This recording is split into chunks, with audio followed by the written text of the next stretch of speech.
think that anytime people begin to walk away from the faith, have a faith crisis, or turn their back on the Lord, it's not an overnight thing. You know, when I first was encouraged to build an altar to my ancestors in my bedroom, I remember I actually had a Bible on it. Because at that time, I didn't realize it, but I was engaging in what we call syncretism. And so syncretism is the blending of multiple faith practices as if they are compatible. So I wasn't really saying, I don't want to have anything to do with Jesus anymore.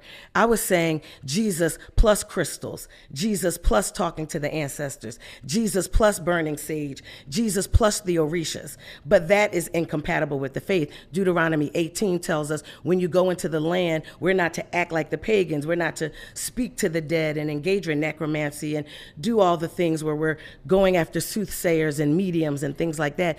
So I was blending my Christian faith, right, even though it was weak at the time, with all of these other spiritual practices until eventually the Bible somehow was mysteriously no longer on the altar.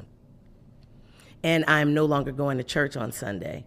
And because here's the thing, what I probably was most interested in that season was community and fellowship and friendship. It was exciting to be around guys who called me sister and queen versus B and hoes and all that kind of stuff that you hear growing up in the street. And so it felt like the community, the sisterhood, the brotherhood that I always wanted. But what was implicitly communicated to me is we want you, but we don't want your Jesus.